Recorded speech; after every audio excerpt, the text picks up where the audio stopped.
How's everybody doing? Great. You good? Matt, how many guys could it take or will it take to replace Jordan Hancock? Well, we can only have 11 on the field, but How many would you consider? yeah, I think Jordan was critical for us to be able to do a lot of things. Anytime that you have flexibility to be able to play outside corner, slot corner, nickel star, that type of stuff, and then be able to play high safety is critical. Tim and I knew that at some point we were going to need that type of depth. So we had trained Jordan as a high safety even last spring all throughout camp. So that was really important for us to be able to do that. So we're training the guys to be able to do that as well. It's part of, Tim and my philosophy is to be able to play defensive back, not just star, not just safety, not just corner. It's important for the NFL too. When we talk to the scouts, we talk to the pro coaches. Obviously, Tim did it for a high level there, 12 years at the highest level. Matt's done it for a long time.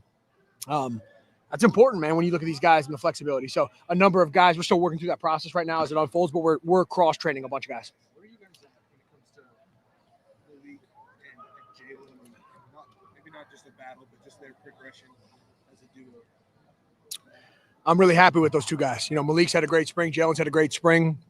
Competition's been awesome, but it's our job as coaches to have packaging that if those guys earn the right to be on the field, we got to put them on the field.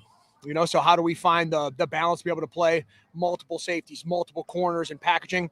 I think Matt Patricia is the guru of being able to do that throughout his career, what he's been able to do from a personnel standpoint. But I'm very, very impressed and happy with Malik, with Jalen, the mentality, the performance on the field, and it's been really good. Obviously, it's really early in all of this. Mm-hmm. Do you guys view that as more of like they can both be like starters in this defense, or is it truly a competition between those two to start the game? Yeah, everybody competes every day, but like I said, I view, do we just have 11 starters? No, we have starters in a multitude of packaging, right? And we're not even close to rolling that out yet. But to answer your question, yes, I don't think it's just a competition between guys for one job. No, we're trying to put the best 11 on the field. And if those guys are that, it's our job to be able to get them out there. You mentioned a lot of the additional flexibility you were talking about earlier. Yeah. As far as guys that play defensive back. Mm-hmm. Is that even more of a priority this year in their roster where Ryan talked about that, just another position group? For sure. It's important with our team. It's important with recruiting as well, too. When we look at, okay, you got 105 guys. It's no different than the NFL with 53. Okay, sure, that's a different number, but it's not – we don't have the luxury of a guy can only do one thing anymore. Special teams value is important. Playing multiple positions is important. So 100% you're dead on with that, for sure. For sure. I don't know if we do it anymore. I think it's always been important to Tim and I, but we know that from when it gets down to having 105 guys, yeah, that cross training is really, really important. So it's been a focus of ours in the past, and it'll continue to be a focus of ours. I wanted to ask you about that positional flexibility as it pertains to Malik specifically, because when we watched him in those first couple practices, he was rolling and doing some different things. Yeah. We talked to Matt Patricia, and he was talking about how Malik's been put in a lot of different positions in this defense. How have you seen, I guess, his ability to play in multiple spots, multiple places grow this spring? Yeah. Sometimes when you see game day, you might see guys in one role. Well, that's because we've gotten to that point, right? In the spring, we don't do that, right? Those guys are playing a ton of different things. So we're evaluating, hey, can they play the deep part of the field? Can they play the intermediate part of the field? Could they blitz? Can they cover man-to-man? So we're evaluating all that type of stuff. So I want to stress the guys right now, Malik included, to say, hey, let's see you do a number of these things. We're doing this really well. We're not doing this well. Hey, let's get better at this. Or, hey, let's not ask you to do that, right? And then, I think Matt's great at that. But, yeah, Tim and I want to put these guys in position to see what they can do right now. Yep. Yeah, for sure. For sure. Caleb Downs, that's an easy answer for you, right? Caleb could do a lot of things. You've been able to see that on display. Jermaine Matthews has been able to do a lot of things. IGB can do a lot of things. We've asked Jalen and Malik to do a number of things. We've asked Fahim Delaney to do a number of things, So I would say those are some guys that we've, asked to do a multitude of things, and they've stepped up so far.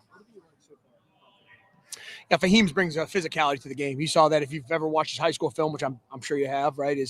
He brings a physicality to the game. He's got a ready-made college body. Now the mental side, it's my job is to get him caught up to speed to be able to go perform at a high level. But he brings a mentality, a seriousness, and a physicality to his game.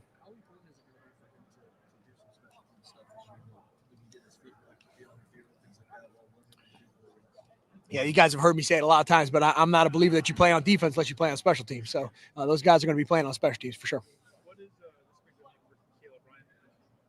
Losing by injury, but just how much has he been able to do? What's sort of been his strength right now? Yeah, he's done a good amount of things, so it's not like he hasn't done a good amount of stuff. He has. It makes a difference when he's on the field for us, for sure. But when he's not been out there, it's been great to be able to put the other guys out there, right? And then they have to communicate and direct traffic. So part of that is, certain things we want to see out of Caleb, certain things we say, hey, let's hold Caleb in these situations. Let's put the other guys out there. So it's been a mixed bag of both. How have you balanced sort of him getting reps with his coordinator Yeah. versus like trying to preserve him and try to bring him up? For sure. It's a balance of both those things, So we sit down as a staff and we script all that. So we say, okay, hey, we want Caleb in these periods. Let's put Caleb here. He's not in these periods. Maybe he's already done those things, right, from a new coordinator standpoint. And then we'll put the other guys in position to be able to play there. So we script all those. We know his rep count, all that stuff. It's no different than elite pitcher on a pitch count. Yep.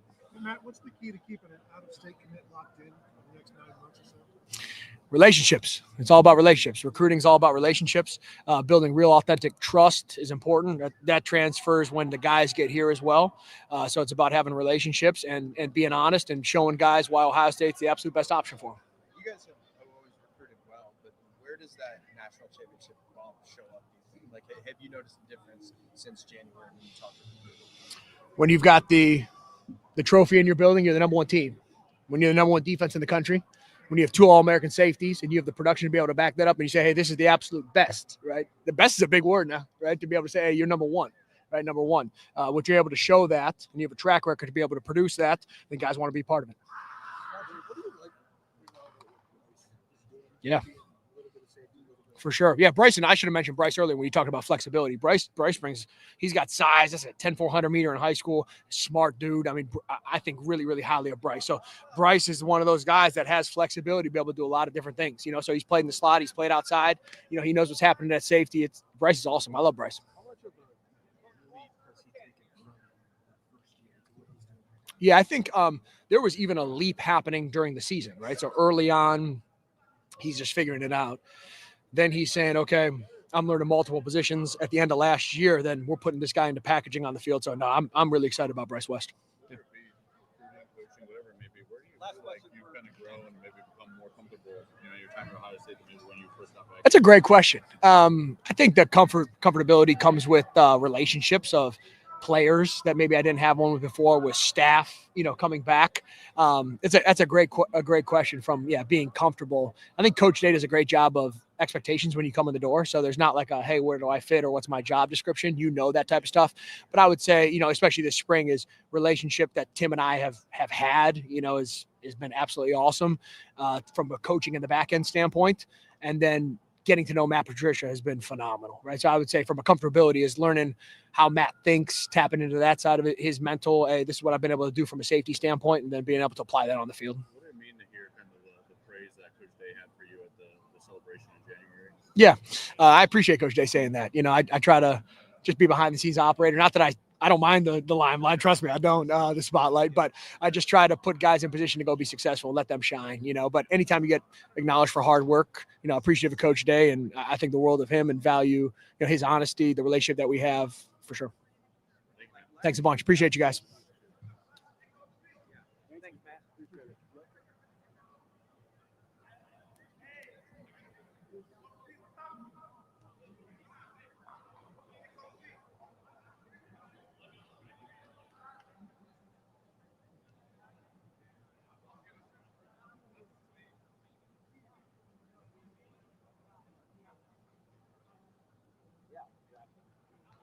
is the case this year.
have Bryce West on the 20. And Leroy Roper's going to be on the goal line. They'll be here in a second for Bryce.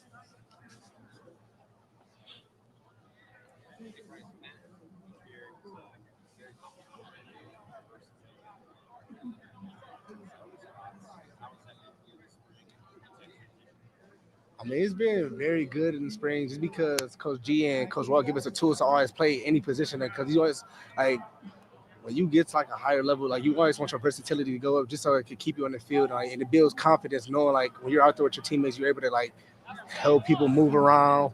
And like your coaches, like you got that, your coaches build that trust. You got that trust in your coaches, being able to just like, Coach, I know I can go in, Coach, I know what I'm doing here. So it's like, it's good to be in a position like that. I got you. Gotcha. What's been your experience with Coach Patricia being around this spring, and how is that working for you? I mean, the relationship with Coach P is amazing. He's a great dude. He's always around the team. He's around us when we're lifting. He pulls us again like our little one-on-one talks. I mean, it's not always about football. It's always like he talks to us about life. He's always there to and just help us. Like same with Coach G and Coach Watt. Everything's not always about ball with them. It's about like focus on like help you become a better man and a better player individually. It's only one play, but you had your interception against Tennessee. How much did that help you confidence-wise heading into this next season and kind of trying to push for a job? Is that like a confidence booster for you? I mean, I'll say it was a confidence booster. Only reason I say that is because when you get like good coaches who believe in you and like they give you the tools to go out there and just play with confidence, and you're not out there doubting yourself. So like you got your teammates who got your back. Like my first play when I got up there in Tennessee, like when Denzel, we got IGB and Jermaine, like first thing they said is like, don't worry, just go out there, play with confidence. You know the tools, just use your tools, and just go out there and make a play. Don't worry about a play coming to you. Like when it's your time and it's your job, I mean, just do it. And then like same with Coach Wall, he's like he puts me in a position like the drills we put in, the work we put in, the one-on-one talks to just go out there and just perform at the highest level. How much better are you right now than maybe last month before spring practice? I mean, I got way better just because I've transitioned a little bit to the inside nickel spot. So I'm like, now I'm actually playing like catch technique and just being off in coverage. Now it's not always press at the line. So it's like, now I'm able to like move my feet, move my hands, like see like what I got to do just in case I got to go back in corner. I'm playing off. Now I'm very confident out there. Do you think that nickel was a natural fit for you, or have you had to kind of convince yourself to transition to it? I mean, I feel like it's a natural fit for me because I feel like me individually, I'm a fast learner. Like our coaches help us like learn fast, like because they're always on us about the techniques and stuff. So you write down, like you pick up on all the things, and then like when we get out here, they coach us through like the techniques. So when you just go out there and play like that spot, and just be like able to like your versatility, you're able to just go out there and just compete. Is that where you kind of stuck this spring, or have you been kind of bouncing in and out? So I've really been stuck there this spring a little bit, but like whenever we get into like other things, I just bounce out there every once in a while just to like have fun, see if I still got it every once in a while. So it's as good as to go out there to compete at both spots. You mentioned the technique. What technique, tips and things have you had to pick up and learn from Coach Walton from moving to the inside? I mean, this is always like Coach Walt preaches eyes, feet, hands. Like see it, you see it, move your feet, and then get your hands on the man. So it's like when you out there and you able to like just process like the way the receiver coming off the ball, looking at the hips and seeing like the way he moving, it's like you able to pick up like the route concepts you can get out of that. Like so it's being like under Coach Walt's wing, like as a player, and just like him breaking down football to you like one-on-one, it's like very beneficial. What was the hardest part of making that transition from outside to inside? I really say corner, you got your cover 2, your cover 3, you got your cover 1. So it's easy. But then when you got nickel, you got so many responsibilities. You got to see like the route concepts. You got to be able to process like diagnose routes faster than what you got to do at corner, and just be able to like everything's quick. Like your transition, you got to move fast. You got to just learn to move fast. Is like game recognition where you think maybe you've grown the most since you got it? I'll definitely say yes, because now when you get to like college, it's a little bit different. Like high school, you don't got to worry about things like that. But now when you get to like college and a school like this, like your recognition of plays and like your knowing your drops, the way like the coverage is supposed to be played, and understand what all your teammates are supposed to be out on the field, it's like it gets easier. What have your impressions been so far? he's very talented, man. Like he's a great dude. He's a humble guy, great teammate, very supportive. It's like a guy that you would want around because like you can feed off his energy because he's like you can see like when he make a play, he's high. He like IGB. It's like an IGB 2.0. So he's like when you get out there with guys like that with good energy, it makes you play a little bit harder. And it's like, and then like when you make a play, and he's out there like just helping you, like just being out there with him. He's a very good player. Glenville's had a handful of kids come to Ohio State, obviously, over the last couple of years. You, Marnell, there's obviously recruits now. What is it about Glenville that gets kids ready to play at Ohio State? Glenville, I Big mean, question, I know. man, Glenville just such a competitive school because you have so many kids come out of Glenville and just play at these elite schools, and then like track's a big part of it because I mean once you're a good athlete at Glenville, everybody got to run track like it's mandatory. Like you don't really get a choice. So when you able to just like get out here like knowing how to compete and then like like getting builds that mental toughness into you. So it's like if you like if you're down, you got to just be mentally tough because I mean life's not going to be easy. So it's like being out here, being able to compete, and when you down, just pick yourself back up. I mean that's what Gaines done for me, and that's what Glenville's done for me. All right, Bryce. Thank you, buddy. Good. Thank you.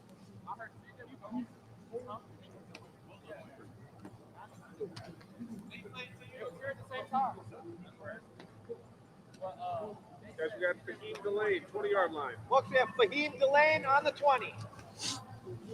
I don't know. I haven't seen him. Team, how's spring ball going for you so far? It's going good. You know, just taking everything in, learning, getting better every day, just trying to maximize myself. So, Where do you think you've kind of grown over these last 2 weeks? I think just mentally, I think Coach G, like the tedious drops and like just the reads, you know, he makes me play way faster and quicker and just minimizes like the guessing. So, you know, it's been a great help. Coach Ferrari's been talking about like positional versatility and wanting players to do a bunch of different things. I know that was a big part of your recruitment, but has that been a big part of spring for you, learning a bunch of different roles and how to do a bunch of different Yeah, for sure. Everybody has to learn everything because, you know, you can put it in any place, and to be just a versatile player, you got to know everything. You can't play on the field and not know the job you have to do. So you have to know everything and be able to do the job. And that's just competitive excellence. So, yeah. What's been the most difficult part of making the transition? I know you played in really good high school league and really good high school. Making that transition from high school to college. I would say, yeah, just the tedious of just like the jobs. I would say just like you got, of course, you got cover 2, cover 4, cover 1, but just the alignment, the reads, like just everything's a little more tedious. Not really the football. Football's football at the end of the day, so it's not really too hard for me. But yeah, just the little things. This is kind of just a general question, but what's your favorite part of playing safety? Hitting. I would say just coming down and just smash somebody. Like that's pretty much what I look forward to. And just going out there and dominating my opponent. That's the exact answer I was expecting watching your tape because you're just such a physical downhill player, right? What does it feel like in a game to deliver? Lay the word on. It feels great. I mean, it's just domination. I say that's the best feeling on the field, to be honest. Better than a pick, PBU. It's just physically putting yourself on somebody and just and at the point of attack winning. And just, yeah, I would say it's great. Do you think a lot of safeties would say the same thing, or do you think a lot of safeties would prefer an interception?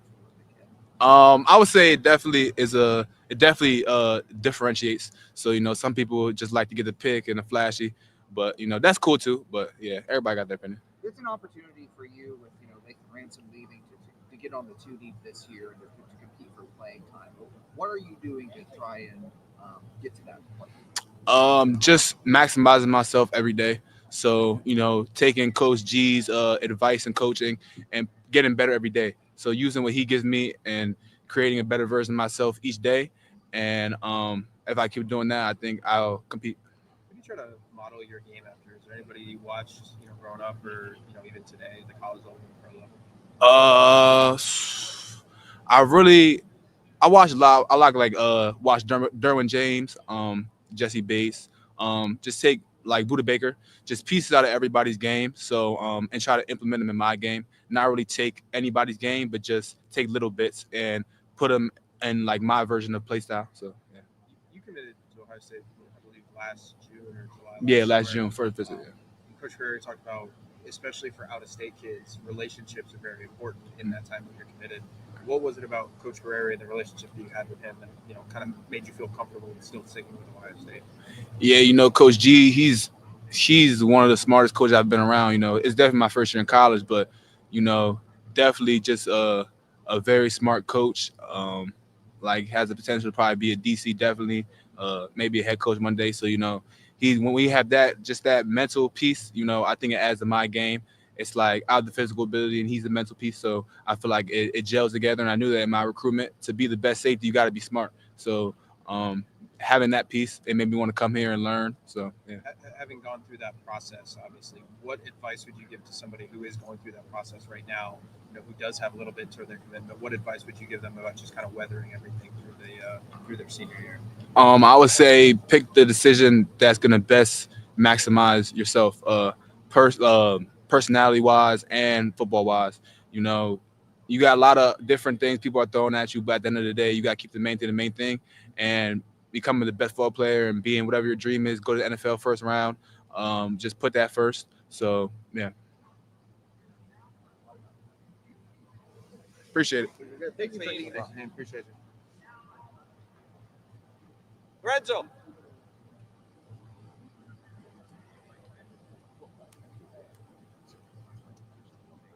Can I get a quick picture of you?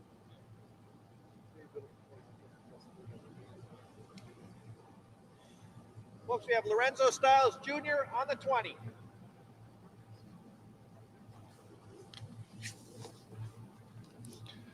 How you doing? How you feeling this spring, Lorenzo? Feeling good. I really like Coach Patricia a lot. I like the stuff that we're doing as a team, getting closer with the guys, and we're just finding our identity, molding everything together.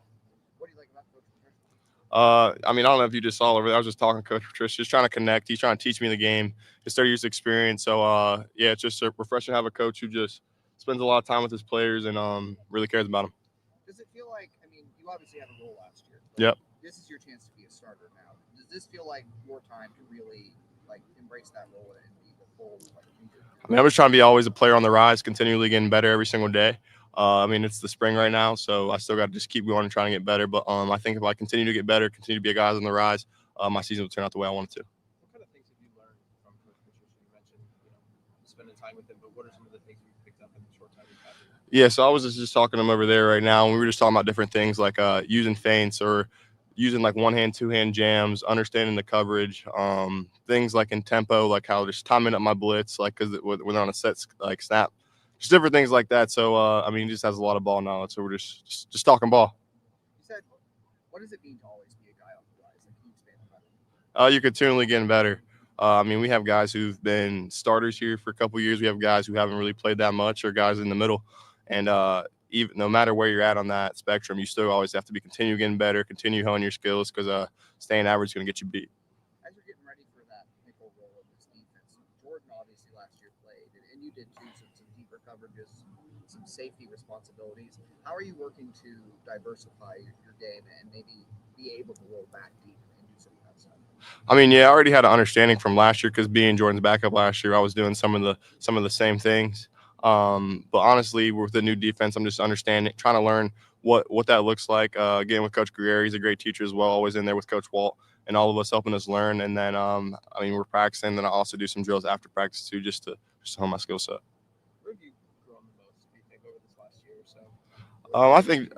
I just think it's really honestly understanding the game, understanding like what my assignment is, how to win to my assignment, just understanding the spacing on the field.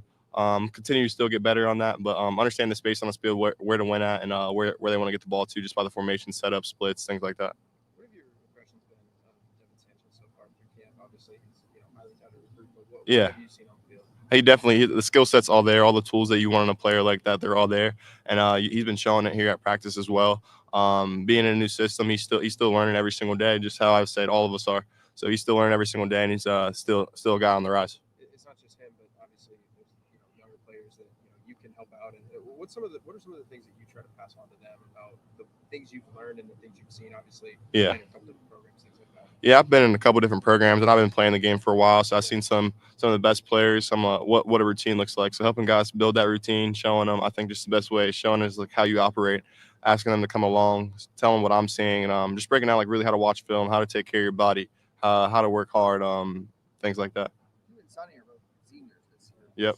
Has that sunk in for you guys yet? How does that feel? Yeah, I mean, it feels good. I know Sonny's on his own journey. I'm on my own journey, but it feels good to be here together. We bounce ideas off each other. We have my dad here to teach ball, talk ball with us. So I was actually just thinking about this yesterday. My dad just told me some things that I was applying in practice today.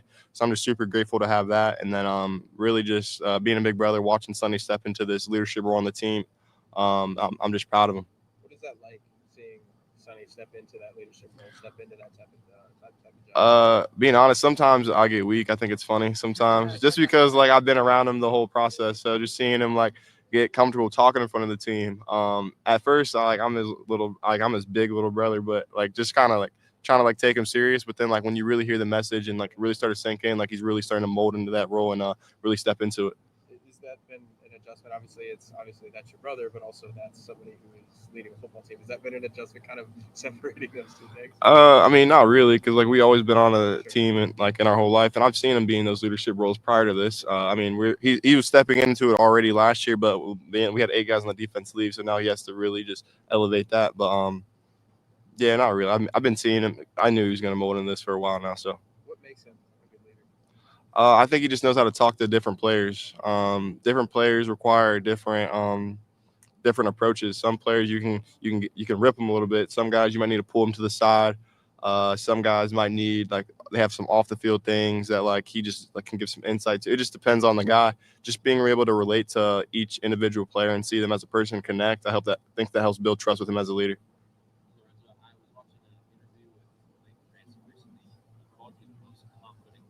Yeah.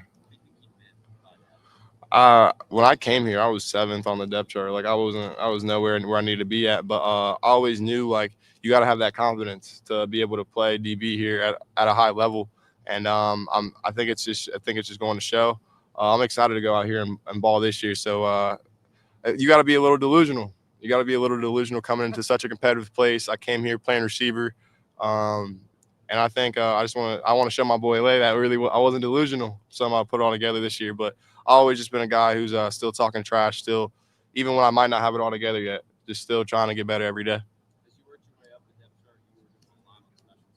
Yep.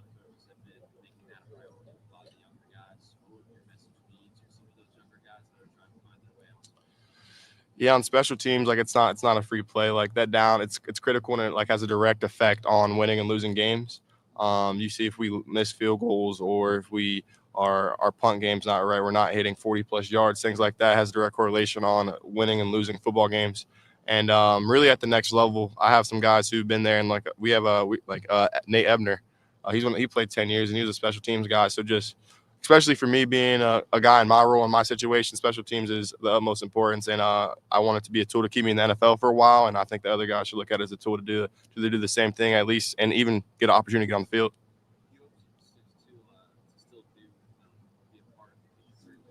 Yeah, I'm trying to get back there and return some kicks for sure.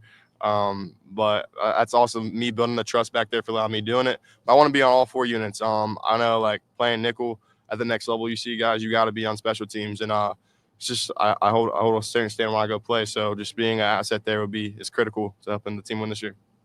How much more comfortable do you feel now than you did a year ago? I mean, I don't know. I've been getting comfortable. I felt comfortable playing for a while now. I'm being honest. We had guys in front of me who were good football players, but to me, it wasn't really about that. Just continue to get on the rise. I feel like my skill sets are getting better. My game's getting better. And as long as I'm playing football, I still want to keep getting better. Give me your impressions of Jermaine Matthews. Jermaine's a ball player. He's an energy giver. He's one of those guys who gets the team excited. He's talking a lot of trash. You know, he has the cool sellies, everything like that. But I think he's starting to really. I've been with him since he first came in, so I've been seeing him mature, grow into more of a leadership role, and really just he's continuing. He's a guy on the rise too, getting better every single day. He's a talented football player. Yeah, I think he has a chance to have a great year this year. Lorenzo, who really made a move you think in the spring, first half of the spring, has caught your eye? I want to give a shout out to my guy Malik Harford. But it's I don't really think it was just this spring, like in the winter off season, he was going real hard. We have this thing where you grade out champion, and he holds himself to a high standard, and he did that. And then it's just translating to the field. That's who I've been watching a lot of my film with. I've been seeing him apply to the field, and he's getting better every day. Yeah, we see a Lathan Yeah. That's the evolution of football. I was about to say this is Ohio State too, so I mean I know Lathan was a great player. Don't get me wrong, but they're kicking the ball off in Ohio State, and their standard's the standard. So we got to have players who can make plays. Who do you like? Who's making, nickelback, whatever? Who's making some strides in that room? Miles Larkin Yep. enjoying the competition, but how would you describe it? Yeah, I mean we have a lot of guys. Position flexibility is a big thing here, so we put a bunch of different guys in that position. So I think Bryce West has been playing well, and then I think Miles is coming along too. But I think the biggest thing for all of us is just really getting them to understand the defense, getting them to know what they're doing, and they all have the skill set. So really, as that mental part develops, the physical's already there. So just putting it all together, and they have the chance to be really good players here. When a guy like David Sanchez wants to be a 5-star, one of the top players in the country, is there an initiation process with players anymore? I'm smart aleck remark about them still don't do that. But is there, do you see a guy kind of grew up in front of your eyes? Yeah, I mean, the stars, like it might show like the skill set that you have or like the God given abilities. But what I want to say about Devin is just the type of person he is. He's a real good guy. I think his ego is not crazy. Like he's a real humble guy. And then he's trying to get better every single day. The stars and all that really don't matter. There's not really initiation process. You come here, you're a freshman. You got your black stripe on. You got to earn your way. And I think that's gaining your teammates' trust and gaining the trust in your coaches. How have you seen him just like when in terms of like competitiveness, like putting himself so far in his first spring? Oh yeah, he's competitive. But if I'm being honest, I don't really want to. I mean, he has the hype. He's a 5-star and all that. But like Ohio State, like the standard's the standard. So like everyone in our room is held to this standard. And I think he's getting there, meeting that standard. Like he's getting better every single day. He has to continually get better.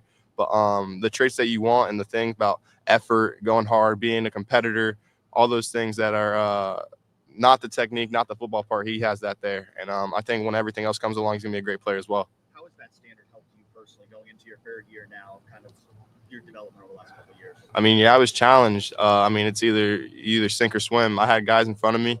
I had to make a choice. Like, do I want to continue to get better every single day or just be complacent? I could just sit here and be like, okay, like this is just my situation, or try to find a way. So, I mean, I made a way on the field, and that was my goal. I had to go hard. I had to do certain things. I had to go on special teams, and those things I weren't doing before necessarily in my freshman year, playing all those special teams, or I don't know, trying to learn nickelback. I came here to play corner. I'm out here playing nickelback, so it's sink or swim. So I think I did that. Now it's a time just to take it to another level and continue to get better. You mentioned confidence earlier and said you have to be a little bit delusional. Yeah. Is it important to have that confidence even before maybe you have everything figured out at a new position or at a new I mean, clearly, I would have never played if I didn't. I would have never played if I didn't. I came here to play corner. We have a bunch of guys here at corner. Now I'm trying to get at nickel. We have a dude starting at nickel. I want to play. I have to get in on the third down package. I have to go do this on special teams. I haven't done something on special teams. So, like, yeah, you got to be a little delusional. You got to be a little delusional. All right, Lorenzo, thank you. Thank you.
We just finished up with defensive back interviews. Tom and Tony will be here for the live show in a couple of minutes as we are getting switched over to this venue. Just didn't want to leave you all hanging as we were trying to get this here. I know I'm only on one channel of the audio. We split the microphones up during live content, but here on my camera, you had a chance to hear from Matt Guerrieri, Fahim Delane, trying to think of who else we got. We had a couple of other people, but we had a chance to speak with most of the secondary. First chance to hear from Delane, first chance to hear from Devin Sanchez. So some good opportunities there. Looking forward to hearing Tom and Tony's inputs on that here when we get started in a couple of minutes. But again, just want to let you know your blank shot is not showing nothing for the heck of it. We're just waiting for for everybody to get settled here. I think we're there. I think Tony was like writing his manifesto or something. Yes, sorry, we had not communicated this correctly, and Tony's like, I just need Well, I can. We're good. We're good. He's coming. Don't even have a shot set, to be honest. Well, that's fine. We'll get all set up, and here he comes. And then we can talk about Ohio State football. Sometimes when we do these from the indoor, it just makes sense to carry the same stream. Yeah. Yes. Kevin said we were going to do this taped, and he's like, April Fools. I never said tape. A little more. All right. That door out of the way, a little more. How about now? Good enough. All right. We ready to go? Okay. Welcome to Buckeyes Tomorrow Morning, a very special live episode. Surprise live episode of Buckeyes Tomorrow Morning for Tuesday, April 2nd. I'm your host, Tom Moore. Wednesday, April 2nd, I'm your host, Tom Moore. The Texas game in 150 days, the game against Michigan in 241 days. And if you were planning your next event, well, you should make it unforgettable with Grateful Griddle, Columbus's favorite food truck, serving up smash burgers, gourmet sandwiches, and good vibes. Book your catering today at GratefulGriddleOH.com. Joined by Tony Gerdeman, live inside the WHAC Athletic Center. Tony, we just got to talk about the secondary. Cornerbacks coach Tim Walton, safeties coach Matt Guerrieri, and then a decent cross-section of players. No Jermaine Matthews, disappointingly, no Davis Nigbinosin, but we got to talk to a bunch of other guys. Caleb Downs, you may have heard of him. Several other players of note. And you got a chance to talk to Devin Sanchez, which I think is probably, Caleb Downs, like, okay, we've seen Caleb Downs. Everyone's probably excited to hear all about Devin Sanchez, 5-star prospect, someone who you're hearing all sorts of positive buzz about, outside of that. What did you get a chance to talk to Devin Sanchez about? 5-star prospect, 5-star interview. Okay, good. So, good. And not like braggadocious, cocky. Mm-hmm. I remember the first time I ever talked to Denzel Burke, walking away going, wow. Yeah. Like, we were talking about he's the arbiter of truth in Ohio State football, but Devin's very mature and guys covered a bunch of ground. But like talking about what's the easiest part about this, what's the most difficult part about it. He's like, there's nothing easy about it. He may make some of this stuff look easy. He's got the physical makeup, the mental side of it. The hardest part is competing every day. I asked him what was the most important lesson you've learned so far. He's like, everything is a competition. And then he went into like, when you're a freshman, you're just competing against freshmen. And so he's like, he talked about the first time he lost a competition here. And it's like, it stuck with him. And basically when you're a freshman, you're just competing with freshmen. And then they released them to the rest of the team. And he got his first loss against Davis Nigbinosin. And IGB let him know about it. And it's like, I can't ever let this happen again. And it's funny. It's like, you're doing so well against the freshmen. And then they let everybody into the park. And you're like, this is a real world. And so that was one lesson for him, but just a really, really mature and confident in a good way, confident in that, he said, like, I have the opportunity to play. That's why I came here, but not, if it doesn't happen, it's his fault. Like he's got the makeup for it, but if it doesn't happen, it's not politics or, depth chart. It's like, it just wasn't ready for it. And he was asked about dealing with expectations from fans, and he's like, I've got Davis Nigbinosin and Jermaine Matthews in front of me. At the very least, those two guys are going to keep people on the sideline, off the field. So you can't let any of that get to you. But really, like, there are times where, like, me and a couple other reporters just like looking across the way at each other, like, yeah, and he's someone who has you've just never heard anything bad about him. He's just, you'll sometimes have, guys who come in and they're very talented, but, they're a little cocky or they're a little like confident. You have to be confident as a corner, especially an outside corner. Like if you're not confident as outside corner, you get the nickname Toast. That just does not work. You need confidence and you need a short memory at that position.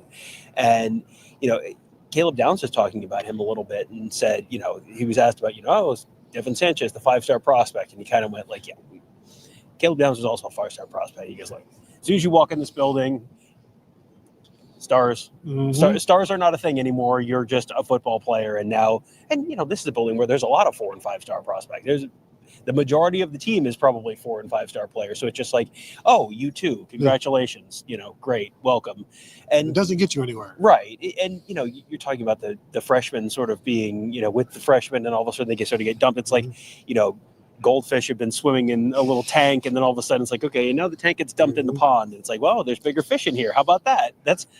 Are they coming to say hi? Like there's a lot of guys in this building who have always been the biggest, best players on every team they've played. Congratulations. Welcome to Ohio State. Jeremiah Smith's right over there.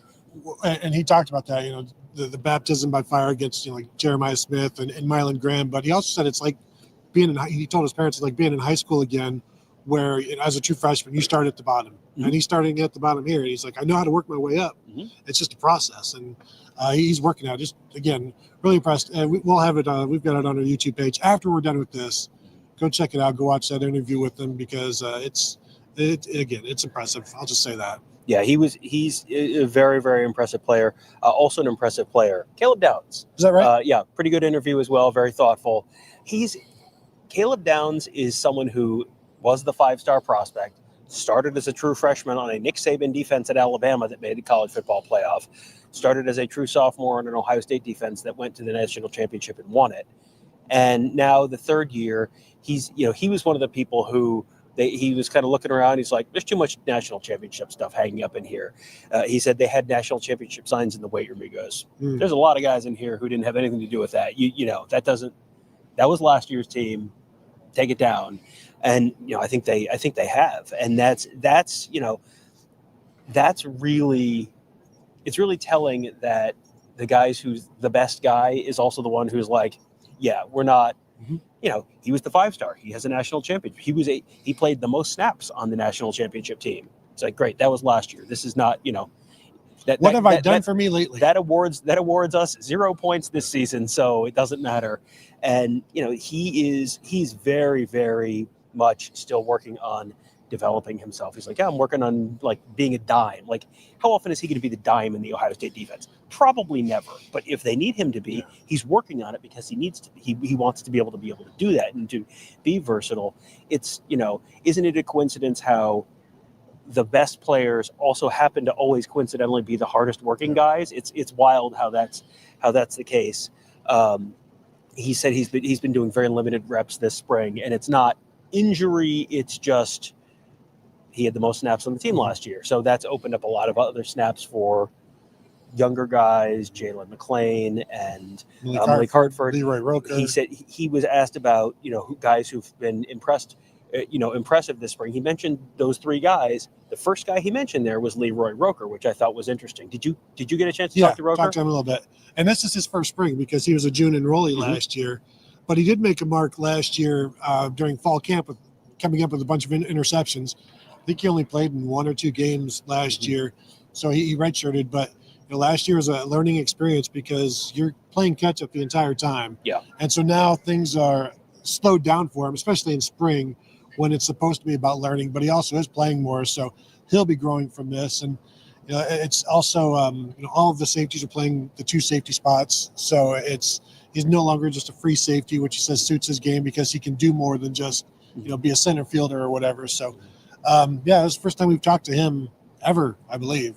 Yeah, I think that's right. And he's one of those guys who I don't know how often we talked about him last year on these shows. Not very often. It was just kind of, you came in late. He was not someone like Mylan Graham who we would get asked about because Mylan Graham had the 5-star pedigree. Leroy Roker might have been a 3-star guy. But it's, every once in a while you'll have that guy who's like, kind of the guy who's sort of at the bottom of the class in the recruiting rankings. And especially if you come into the summer, it's just kind of like, yeah, man, we'll see you next year. Well, now it's next year. And when you start to hear that name from a couple different people, that's when it's like, all right, that's someone to really keep an eye on, especially if it's not, we talk about this all the time. Like, one of the great read the tea leaves things is when you don't ask, how is Leroy Roker doing? When you ask, who's been impressive, and that's the first name that comes out, that's when I kind of go, all right, there's some there. Tim Walton got a chance to talk to him, one of the other corners outside. He said Aaron Scott really processing the game faster. He talked a lot about how guys are processing the game and competitiveness. Those were kind of 2 of the things. And when you hear coaches talk about like the same kind of stuff, and you're framing a lot of these different conversations, how is this guy doing? Well, he's processing the game faster. Well, he needs to work on processing the game faster. Like that's the kind of stuff they're looking for out of these young guys. And it's like, yeah, he's fast. Yeah, he's a good tackler. Yeah, whatever. But it's all that kind of soft factor stuff where it's like, how is that? Who's going to play at wide receiver? It's like, well, how are they blocking? It's like that's not the exciting stuff, but that's the stuff that matters. And Tim Walton talked about the fact that you're looking for guys who are competing on a daily basis, processing things, and not only doing that, you have to be able to apply things on the field, and you have to be able to sustain it. Yeah. It can't be just like, oh, I had 2 good days, good for me. No, that's not how it works. You gotta Hello, weekend. Yeah, exactly. Yeah, knocking off a little early this week. No, that's not how it works at all. They have to be able to sort of sustain that, and he said, this is. When you're looking at young guys like a Devin Sanchez or, some of the other younger guys in that corner room in terms of like when they're looking ahead of them, like, well, how am I going to get past these guys? He said, this is like musical chairs. Like no one cares that you're young. This is competition. The competition is real. You have to pick it up and go, whether you're a first-year guy or a third-year guy. And then if you're ready and you get in a game, no one cares that you're a freshman. You've got to just be like, it can't be like, well, I'm just a freshman. I'm just if you're in the game, you're in the game, and you've got to be able to, and they have to be able to trust that you are, even if you are a freshman, you're going to be able to do it. Aaron Scott was someone who he also said, he was asked like, what's his role going to be? He's like, I don't know. It's, you're still halfway through spring ball. He doesn't know what his role is going to be, but he's really grown in terms of intelligence and processing. Devin Sanchez, Tim Walton said that he's doing really well picking stuff up, making plays. He's really pleased with his progression. And he said, with the most difficult thing for young guys like that is the speed of the game and formations and all the moving parts. Miles Lockhart, who is now a second-year player, just lost his black stripe. He said last year it was just like it was just kind of you're out there, you're just like stuff is moving so fast, and it's just you're just kind of like, well, I'm going to run somewhere. It was going too fast for him. This year, now it's slowed down a little bit. Now it's like, okay, I understand what I'm supposed to be doing, and then ta-da, you lose your black stripe. It doesn't matter how fast the player is; it matters how fast the game is for them. And once it starts slowing down, then and you're consistent with it, because I think Ryan Day said it yesterday. When you flash, it just means we know it's there. Mm-hmm. But if it's not there consistently, then it does them no good, because you can't be trusted. So it's about eliminating the flashing and being just consistent throughout and being trustworthy. Yeah, it's the old Urban Meyer line. Potential just means you haven't done it yet. Well, flashing means you've done it maybe a little bit, but you're not doing it consistently enough. So yeah, that's one of those things.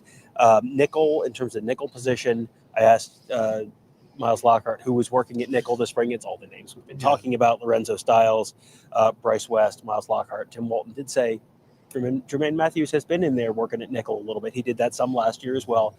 And you've got guys who, boy, Tim Walton's real high on Jermaine Matthews. Like, I was over there for that.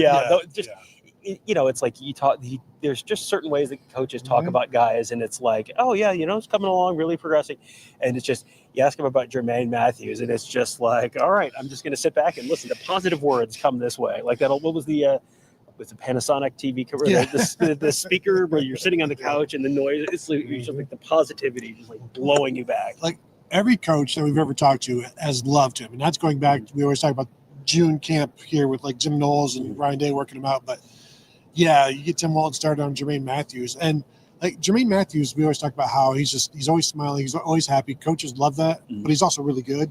So coaches love that just as much, if not more, when you are a positive impact on the team, but also a positive impact on the field.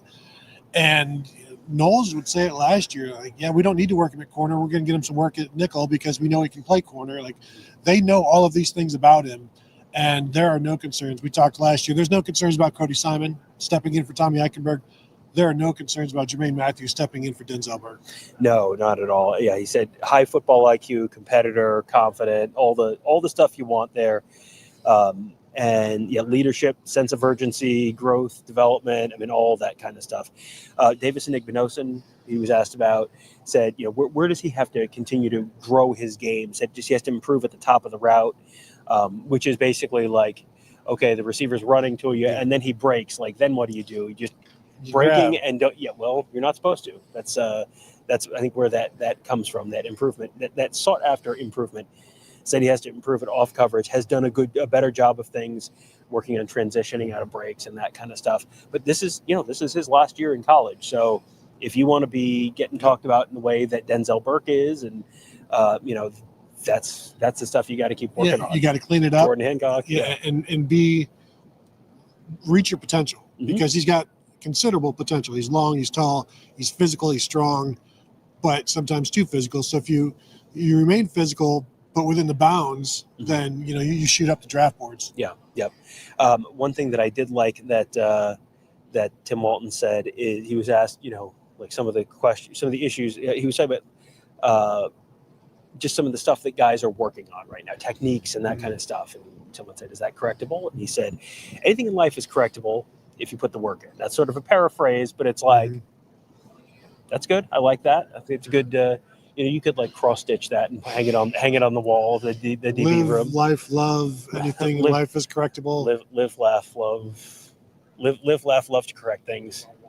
Yes, something about yes. Beach life. Yes. Anything else from anyone that you were talking to? No, I also talked with Aaron Scott a little bit, but then I had to run over to Matt Guerreri. I did ask Matt Guerreri, like, what's the key to say keeping a recruit, keeping a commitment for the next 8 months or whatever. Hypothetically, for instance, for those who may not have listened to yesterday's morning show, Ohio State got a commitment from a 5-star safety out of Louisiana, which is not an area where they've typically gotten guys. And it was someone who has an older brother who's 1 year ahead, who's on the LSU team. So, hanging on to him for the next 8 months is probably, maybe a little bit of a roller coaster. Well, and he just said it's about relationships and keeping those relationships, building them, and then keeping them.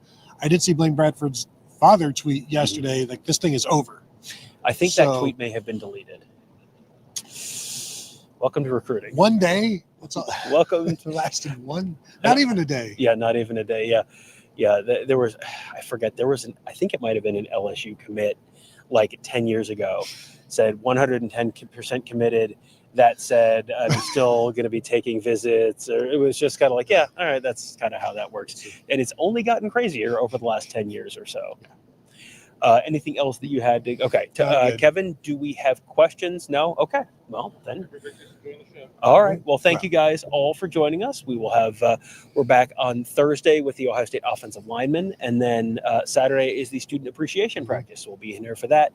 That'll be our first chance to really sort of see the full team in a couple of weeks. So we're looking forward to that. And then the Saturday after that, on the 12th, is the spring. I'm going to call it the spring game, Tony, because I'm a traditionalist.